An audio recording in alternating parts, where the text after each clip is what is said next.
উড়ালপুল জমালয়ে পরিণত হয়েছে। রাতে উড়ালপুলে নেই কোনো নিরাপত্তা। ভয়াবহ দুর্ঘটনায় মর্মান্তিক মৃত্যু দুই যুবকের। রবিবার গভীর রাতে উড়ালপুলে গাড়ি এবং বাইকের মুখোমুখি সংঘর্ষে মৃত্যু হয়েছে ভোজননগরের সুবীর দাস এবং চাম্পামুড়ার অমিতের। ঘটনার পর ফায়ার সার্ভিসের কর্মীরা দুজনকে উদ্ধার করে নিয়ে যায় জিবিপি হাসপাতালে। সেখানে কর্তব্যরত চিকিৎসকরা তাদের মৃত বলে ঘোষণা করে। দুর্ঘটনা এতই মর্মান্তিক ছিল যে মৃত দুই যুবকের শরীর থেকে হাড় খুলে যায়। বাইকটি দুমড়ে মুচড়ে যায়। নাম্বারবিহীন গাড়িটি উড়ালপুলের ওয়ালে ধাক্কা মারে। ফায়ার সার্ভিসের চৌমুনি এলাকায় মোড় নেওয়ার সময় দুর্ঘটনাটি ঘটে। এক যুবক রক্তাক্ত অবস্থায় উড়ালপুলে ছটফট করতে থাকে। আরেক যুবক উড়ালপুলের নিচে পড়ে যায়। জানা যায় নতুন স্কুটি নিয়ে পূজা দিয়ে ফিরছিলেন দুই বন্ধু। মাঝখানে ওএনজিসি চৌমুনিতে এক বন্ধুর বাড়িতে খাওয়া দাওয়া করে বাড়ি যাওয়ার পথে দুর্ঘটনা।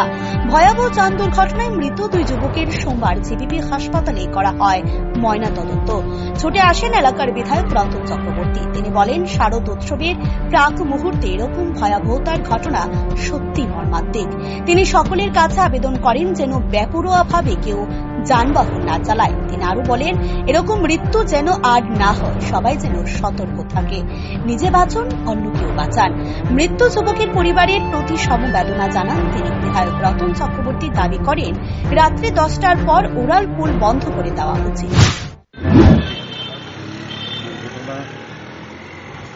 সবাইকে সতর্ক করা হয় বেপরোয়াভাবে গাড়ি বাইক যাতে না চালায়, নেশাগ্রস্ত অবস্থায় যাতে না চালায়।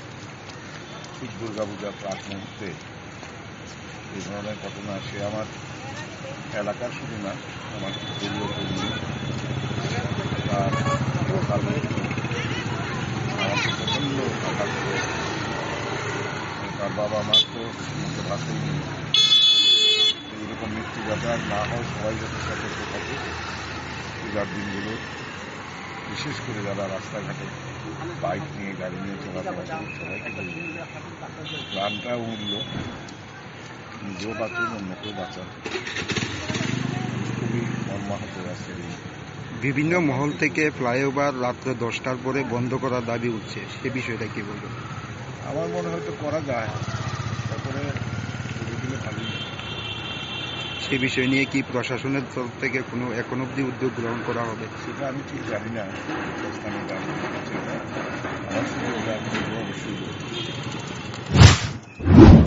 আগরতলা শহর স্মার্ট হলেও স্মার্ট হয়নি রাজ্যের পুলিশ প্রশাসন। সন্ধ্যার পরেই শহরের নিরাপত্তা উধাও হয়ে যায়।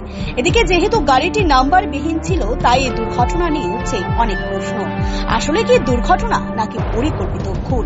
তবে পুলিশ তদন্তে নেমেছে। যেহেতু গাড়িটি নাম্বারবিহীন, তাই পুলিশের তদন্ত অন্ধকারে হাত রাখছে বলে অভিমত বিভিন্ন মহলে। Bureau report, rising Tripura.